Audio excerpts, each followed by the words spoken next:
Hello, and welcome to this session all about Pinterest and how you should be using Pinterest in your business. If we've not met before, my name's Becca Pountney. It's a pleasure to be here with you today. Thank you for taking a few minutes out of your day to spend this time with me and learn all about Pinterest for your business. My background is in the wedding industry. I'm the UK's leading wedding industry marketing expert.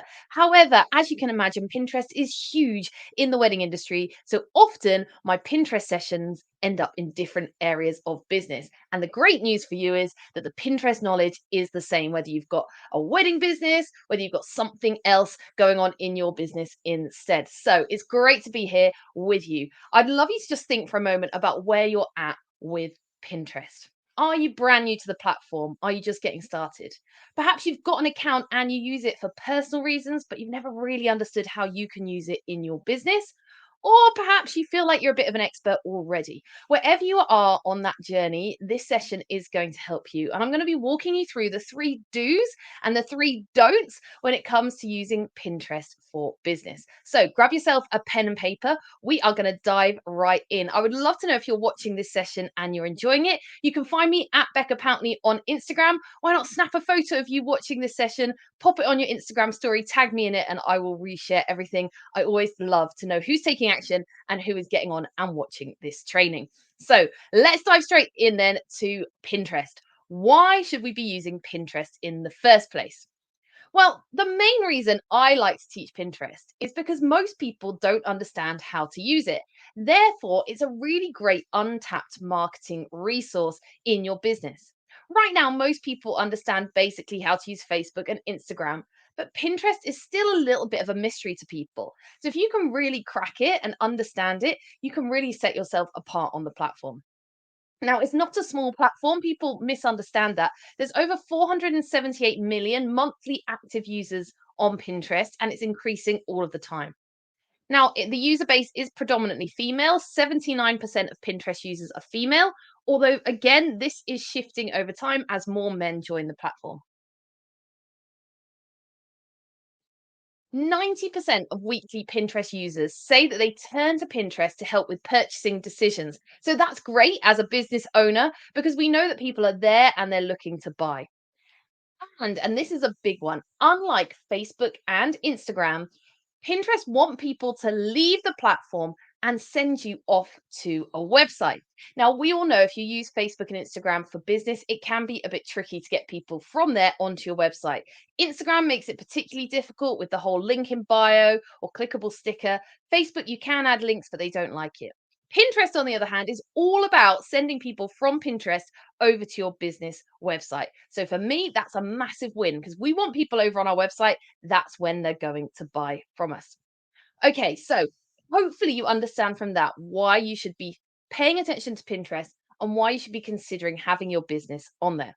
So let me give you a really basic overview of how it works before we dive into the three do's and the three don'ts. Okay, imagine this wall behind me.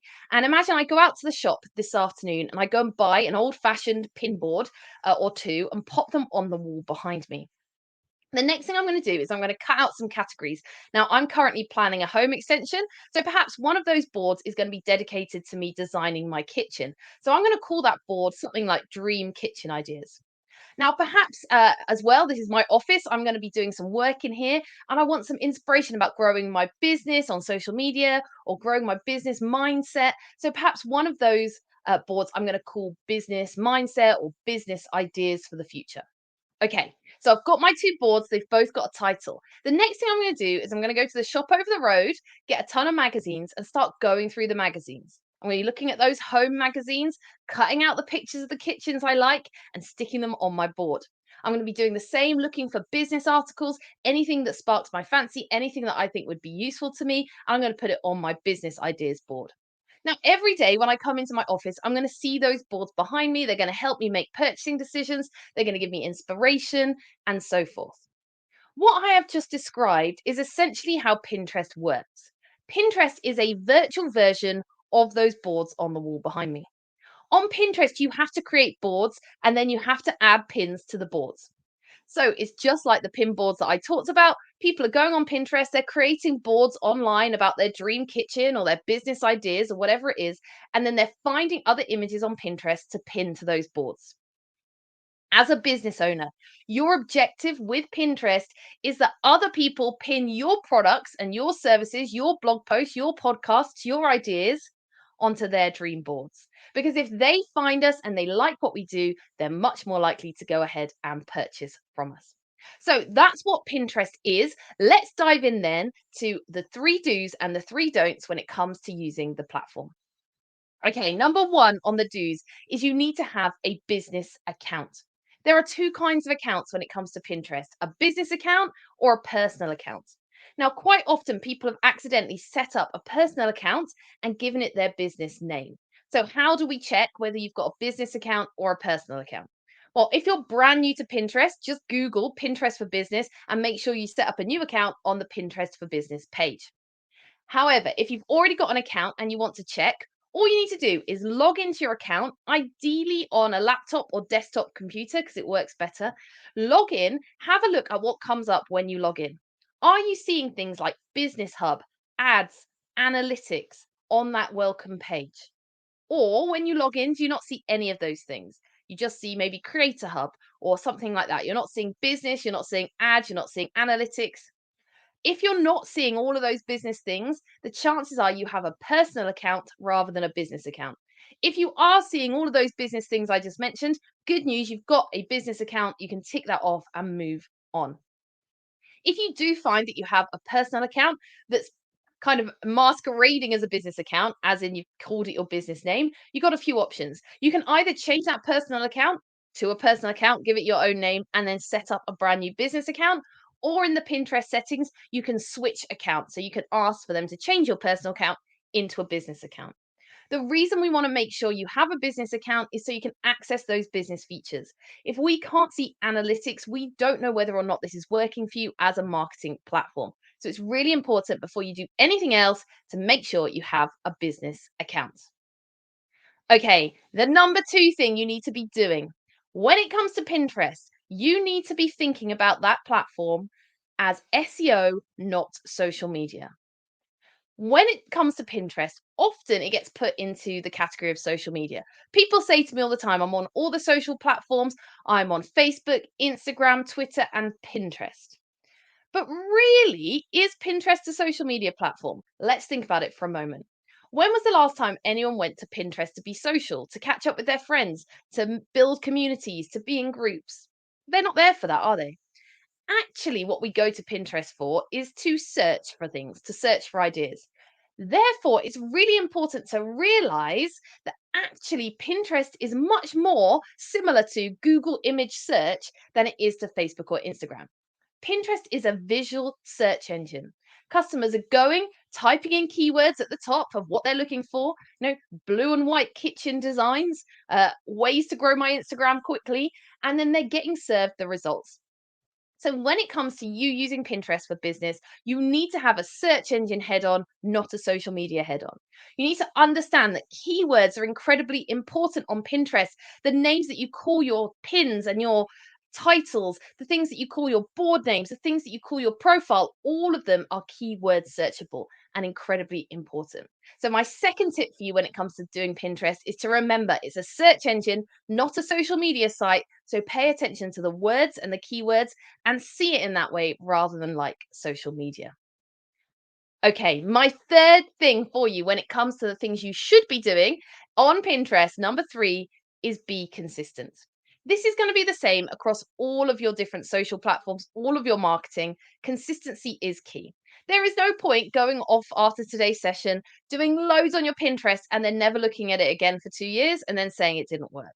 If you want to do anything with marketing, you need to learn about how to do it properly. Then you need to do it consistently for at least 3 to 6 months and then review how it's working or not working for your particular business. But if you're not willing to do it consistently, it's probably not going to work for you. Now, the great thing about Pinterest is that it is an evergreen platform, which means things you do now will still help you in the future. Because if you post something today, it can be found in the search in 6 months, in a year, in 2 years, just like it would on Google. but you do need to consistently be adding new content in order to stay up there in the algorithm. So, number three is be consistent. Okay, so the three do's: have a business account, remember it's a search engine, and be consistent. Let's move on to the really important parts, the don'ts, because I'm sure if you've been using Pinterest, some of you will be falling into some of these categories already, which is fine. There's no judgment here, but now's the time to understand how the platform works and change your approach. So, the first thing on the don'ts: don't just upload images.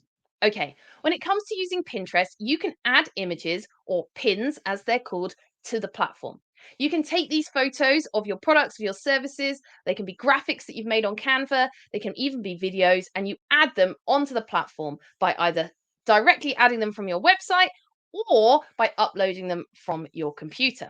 Now, here's what I mean by don't just upload. So let's, for example, imagine for a second that your business is a pen shop, okay, a stationery shop. You sell pens. And I am going to sell this lovely black biro with the broken lid on Pinterest. That's my shop. I'm going to sell it on my shop and I'm going to add it to Pinterest. So I think, right, I'm going to take a photo of this pen and I'm going to upload that photo to my Pinterest account. Now, when that photo of the pen is first uploaded, it will sit on my profile. So you might come to my profile, Becca's Pen Shop, and see that picture there and think, oh, Becca sells the black pen with the broken lid that I might like to buy. Now, what happens with that photo is as it gets found on Pinterest by other people, they share it or add it to their boards. And all of a sudden, my photo of the pen starts popping up all over the place, all over Pinterest. Great news. My pen is spreading far and wide. However, if we've just uploaded the photo of the pen, as I said, and it's been spread all around Pinterest, now when someone clicks on that picture, the pen will just get bigger and there's no way of them knowing where it originated from.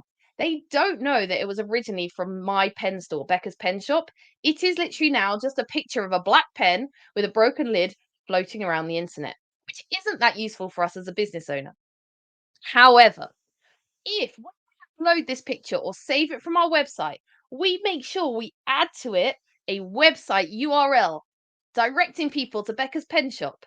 Now, whether this is on my profile or shared 50,000 times around the internet, my website link will stick like glue to that picture. So if someone in 6 months' time or a year's time finds a picture of the black pen with the broken lid, it will still take them back to my website. So it's really important you never put any content on Pinterest without a link that takes them to your business. The second thing to know on this is not only should they have a link, but it should be a relevant link. Now, if you click on this picture because you want to buy this pen and it takes you to the homepage of Becca's Pen Store where I stock 50 different types of pen, it's going to be a real faff for you to go through and look for the pen that you want to buy. However, if you click on this picture of the black pen with the broken lid and it takes you to the page where you can buy this exact pen in one click, you're much more likely to purchase it. So when you're sending people to your website, you need to send them to a relevant place. Don't just send everyone to your homepage. If you're talking about a product, send them to a page where they can buy that product. If you're talking about a service, send them to a page where they can purchase that service. If you're talking about a podcast, send them to a page where they can listen to that episode, not your whole podcast. Send them to something relevant. If you're posting a graphic about a blog post, when they click on it, it should take them to be able to read that blog post. So, on the don'ts, don't just upload your images. Make sure when you're adding your products and services to Pinterest, either by uploading or putting them from your website, that you always add a website link and always a relevant website link. Now, if you're sitting here thinking, yikes, I've got loads of pictures on my Pinterest and I haven't been doing this, it's okay. Don't panic. You need to go back in and start editing your pictures or archiving them and starting again. It's really important you don't just have photos floating around the internet that belong to you because you could be losing out on sales of your products and services because people don't know they belong to you. Okay, let's move on to my second don't. The second don't when it comes to Pinterest is don't be generic. We talked a little bit earlier about how important it is that Pinterest runs on keywords. Okay, so that means that when people search for words, Pinterest generates results and shows them potentially our products and services. So when it comes to naming your pin boards on your Pinterest account or naming your pins, your pictures on Pinterest, you need to think really specifically about the keywords you use because that's what's going to help people find you. Now, there's a couple of traps I see people falling into. One of the traps is just being so generic that they call their boards things like my portfolio, our products, our collections, or the name of their collections, or our services. Now, this makes sense if someone comes to your profile because they can see, oh, here's Becca, and I can go on her board about her services and see all of her services. However, if someone is looking for the services I provide, are they going to Pinterest and searching the words our services, our portfolio, our products? No, of course they're not doing that. So, therefore, no one's ever finding us. Do you know, it's really interesting to know that most of your Pinterest followers or people who find you on Pinterest or find your pins will never come to your profile. Why? Because they searched for something, you've come up as a direct hit, they've clicked on your picture of your product or service and gone straight to your website. They never come to your profile. So there's no point having these generic boards saying things like our products, our services, because then no one's ever going to find them. Instead, you need to make it really obvious. You need to use as specific keywords as possible in the names that you give your boards and your pins. There's a couple of things to think of. Number one is say what you see. All right. Have you ever seen the TV show Catchphrase? I love watching it with my kids. And whenever you watch Catchphrase, they always say, just say what you see. Just say what you see. It's the same when it comes to Pinterest. All right. If you've got a picture of a wedding cake, as an example, four-tier wedding cake with pink and white flowers, call that picture four-tier wedding cake with pink and white flowers in Hertfordshire, UK. Because if someone is looking for a wedding cake with pink and white flowers, what are they going to be searching for? Hertfordshire wedding cake ideas, pink and white flowers. And then you're going to come up. So say what you see when it comes to naming it. The other thing is you need to think like your customers. So think backwards. Think, right, I've got this product, I've got this service. I am a business coach and I'm helping empower women over the age of 40. Okay. If that is you, then you need to think, right, okay, so I've got these blog posts that I want people to read in that category. Now I need to think about my ideal customer. What would they be searching for in order to find the blog posts I've written? How to feel more confident over the age of 40, midlife confidence crisis, how to overcome it, overcoming adversity. Think like your customers. What are they searching for? Article ideas, what are they searching for in order to find the things that you're writing? If you've got a product, think about the things they might be looking for. So, for example, a few years ago, I had a client who sold lamps. And she was like, I just can't think of any ideas of what I should call my boards around lamps. So I said, well, think about your customer because your customer might not be thinking that they need a lamp, but what they might be thinking is that they're decorating their lounge and they need some inspiration. Nordic lounge decor inspiration ideas, minimalist lounge inspiration ideas. Um, let me think, like bright green home decor pieces. All right, all of these things that someone might be searching for, they don't know that it's a lamp that they want, but when they search for those things and see the lamp come up, they're like, oh, I need to buy that. So when it comes to naming your pins, your pictures, or naming your boards, those boards you're going to add the pictures to, you need to be really specific. Think like your customers and say what you see. Okay. The third Oh, that's my third do. The third don't is this. Do not worry about followers. Don't worry about followers. As I said just now, most people won't even come to your profile. They will find you in the search. Therefore, on Pinterest, follower numbers can be totally discounted. Just ignore them. Why? Because you could have one follower and your pictures, your products, your services could be seen by 100,000 people across Pinterest. Why? Because they're finding you in the search. They're not following you. So don't worry about your follower numbers. Just totally discount that. The two things I want you to pay attention to. Number one is the amount of people looking at your pins every month. This is a public number. It comes up on your profile as I'm recording this, although Pinterest like to change things up all of the time. And it will tell you how many unique viewers you've had in the last 30 days. That's a number to pay attention to because that means people are seeing your things. The second number to pay attention to is what I call click throughs. You can find it in analytics, and it's how many people are clicking from Pinterest through to your website. A really important number to know. Now, your first number, your views, is going to go up a lot quicker than your click throughs. That's okay. Give it time. Your click throughs will increase over time. The best way to get your click through number is in Google Analytics. If you've got Google Analytics installed in your website, then you can go in there, you can go into acquisition and look for people that come across from Pinterest. It will tell you how many people have come from Pinterest to your website. These are the numbers that we want to track. We're not worrying about followers. We just want to know, are people seeing our things?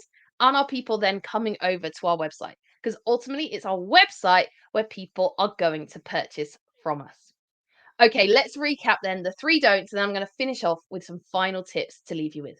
So, the three don'ts. Number one, don't just upload pictures. Remember, every picture you upload needs to have a relevant website link with it. Two, do not be too generic. You need to be really specific when thinking about the keywords. And three, don't worry about your follower numbers. It doesn't matter about followers. What's more important is how many people are coming to your website and that click through number. Okay, let's round up with a few final tips to send you away with them. So, first of all, if you currently blog or have an Etsy shop, you 100% should be using Pinterest. Blog posts and Etsy stores or products on your website, create something on Pinterest called rich pins, which are like super pins that do better in the algorithm. They work really well in conjunction with each other. So if you do currently blog on your website, and if you don't, you probably should be, or have a product shop, if you do those things and you're not currently using Pinterest, you're missing out. And I really urge you to look into Pinterest further, get more help with it. Secondly, people always ask me a couple of questions. The first one is, can you add the same picture to multiple boards on Pinterest? Answer, yes, you can. You can use different keywords for the same image. You can put them on different boards. For example, if you had I'll stick with cakes. If you had a pink birthday cake with a princess on it, that could go on a board about 3-year-old birthday cake ideas, or it could go on a board about 4-year-old birthday cake ideas. Same cake, two different categories, but it's specific because people are going to be searching for those specific age groups. Okay, so that's the first thing is yes, you can do that. Secondly, people always ask me, how can I get more people to click to my website? Well, I know that Pinterest have found in their own research that the best way to get clicks is images with words on them. So, for example, if you've written a blog post called 5 Ways to Grow Your Instagram in 2023, go into Canva, the free graphic design program, use a Pinterest template, set up a template that says, a picture, a lovely picture, and then the words, how to grow 5 ways to grow your Instagram in 2023. Load that to Pinterest, have the link to your blog post. People will see the image with words on, and the only way to know what those 5 ways are is to click on it and come to your website and read your blog post. So if you want more clicks, images with words on tend to lead to more clicks, as do really aspirational images and products where they can go straight through to a shop. Okay, the next tip for you is to consider a scheduler. Now, this is definitely down the line, but again, people often ask me about it. You can schedule Pinterest ahead. You can do it on Pinterest itself, but it is going to be a little bit limited. You can only pin 30 pins ahead of time. Or the scheduler of choice for me is Tailwind, but that's like a whole nother hour training session that I do as part of my course to teach you how to use that. It is revolutionary. It will save you loads of time and automate all of your scheduling. Just to put it in perspective, in my team, we use Tailwind. We pin 7 times every day, but we set it up at the beginning of a month. It takes us 1 to 2 hours and it pins for us 7 times every day. All through the month, we don't have to touch it again. So it's not time intensive, especially if you use a scheduler. And the final thing I want you to know is that you might need a bit more help. I always say when I do these sessions, I love doing these training sessions. I always say this is like the first aid course. I'm not making you a surgeon. Okay. I have given you as much as I can in the last 25 minutes to help you get a basic understanding of Pinterest, to understand whether or not it's for you, and to see if you're doing it correctly.